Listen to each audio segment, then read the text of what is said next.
When the Philadelphia Eagles surprised us all early on day 3 of the draft, when they traded their way not only back into the 4th round, but up top of the 4th round, I want to make a point here that they did two things that should be expected of the Philadelphia Eagles if you know their draft history. Number one, they made a trade, not a surprise. Howie Roseman likes to move the board both up and down.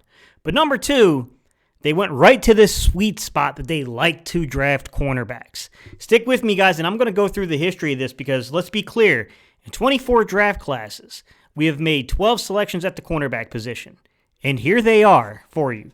2023, Kelee Ringo. 2021, Zach McPherson. 2018, Avonte Maddox. 2017, Sidney Jones and Rasul Douglas. 2016, Jalen Mills. 2015, Ja'Cory Shepard and Randall Evans. 2014, Jalen Watkins. 2012, Brandon Boykin. 2011, Curtis Marsh. And 2010, Trevard Lindley. Now, there's a lot of complications here to where we've had other guys who were more the defensive back qualification that the Eagles have selected. That for the majority of the Eagles kind of time spent with us, they played safety if they played at all. And that includes guys like Blake Countess and Ed Reynolds and, Jordan Poyer and Errol Wolf and Nate Allen and Kurt Coleman, et cetera, guys. So with that said, I want to talk about our 4th round selection, 105th overall, defensive back. Could you guess it? Out of Georgia, Kelee Ringo. Let's get it. What's up, Cerebral football fans? My name is Steven Hyder. This is Gate City Sports Channel.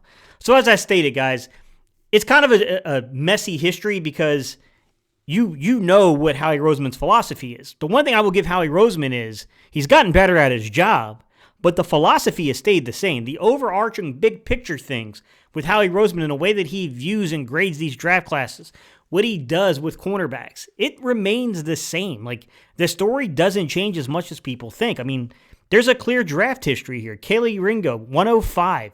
Zach McPherson, 123. Avonte Maddox, 125. Rasul Douglas, 99.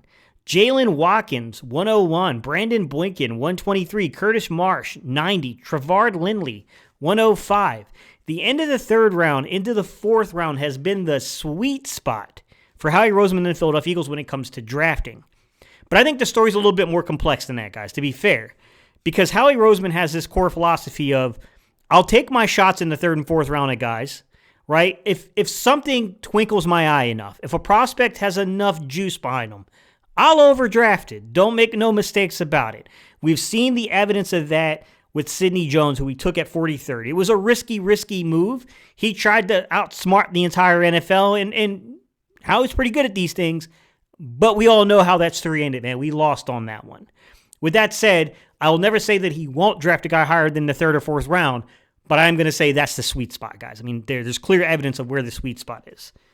What he really likes to do, though, guys, if we're going to be honest here, he likes to sign free agents and bring them in here for a couple of years, including signing 2 free agents and signing them as tandems that he plays for a 2 to 3 year window, then he moves on.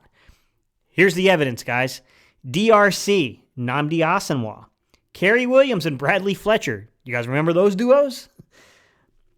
Byron Maxwell, Nolan Carroll, Leotis McKelvin, Ronald Darby, Darius Slay, Steven Nelson, James Bradbury, Greedy Williams this season. You can even go back to NRC and go all the way back to Nickel Roby-Coleman and how they tried to basically play all 3 guys out of alignment. Nickel Roby-Coleman played his alignment, to be fair, but Nickel Roby-Coleman played as the slot. He just kind of lost his legs at that time.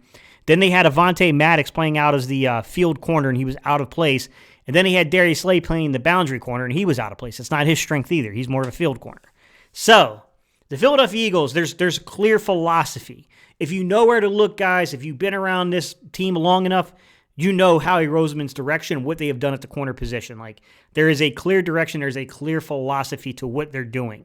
However, what I will say about Kelee Ringo is, Kelee Ringo does give me the Sidney Jones vibes, and I don't mean because of the injuries and a long shot. I'm not talking about that, guys. I'm talking about a guy who should have been drafted higher than what he was, but because of whatever reason, and I don't know the full details of what caused Kelee Ringo to drop as far as he did, we got him at a steal. There's a reason why Howie Roseman said, let me get back in the game in the 4th round early and get this guy.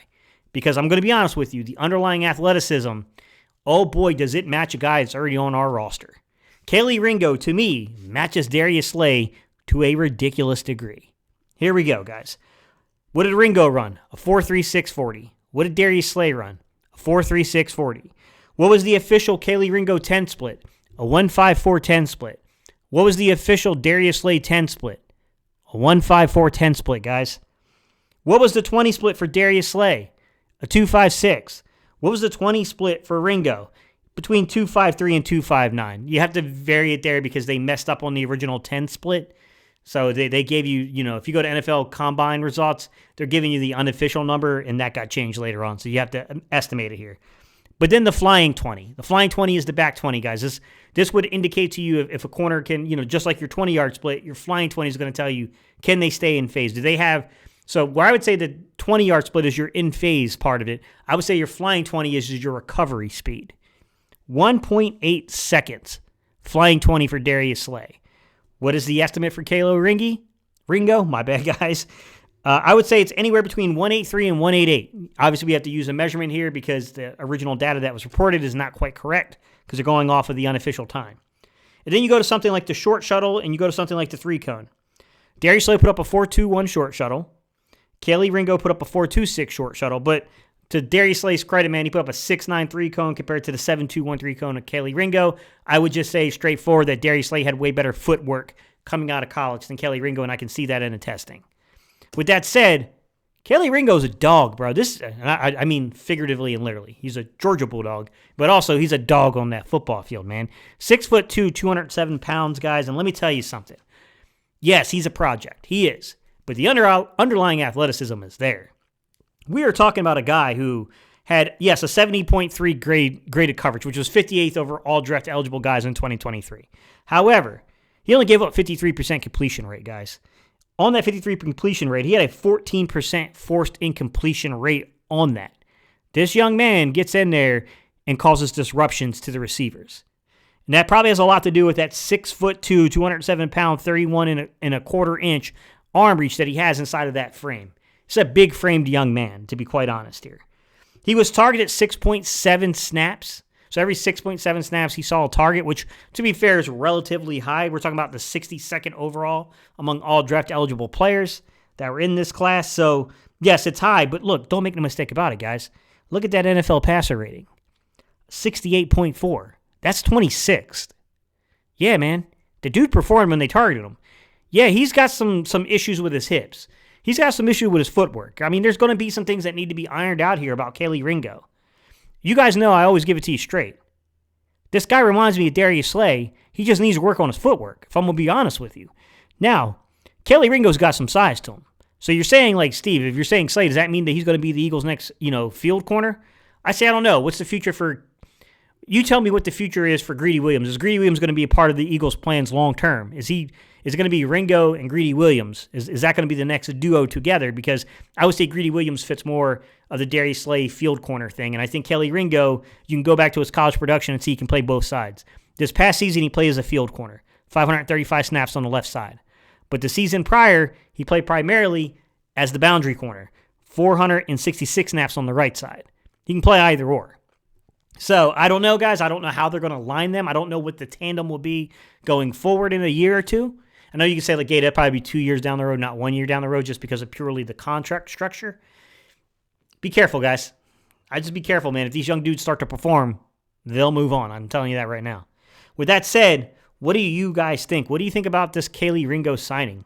Where do you fit on this? How do you feel about this young man?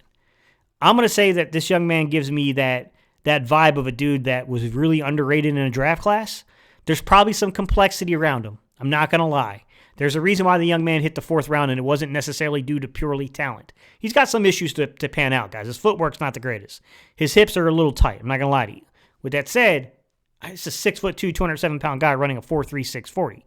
That, I'm going to be honest with you guys, that short shuttle and that 3-cone are the bottom third of the league. That is not good. It means this young man has some serious footwork issues because it ain't because of his speed. It's because of footwork issues, quite clearly. I'll say that 1.54-10 split, it's okay. It's not the greatest in the world, but it's the same thing as Darius Slay had. It's not exactly, like, harmful either. You're not worried about a 1.54-10 split, right? His 20-yard shuttle, or I'm sorry, not his 20-yard shuttle, guys. His 20-yard split makes you okay. You're flying 20, you're okay with that. The underlying data is there to support the young man. The athleticism is.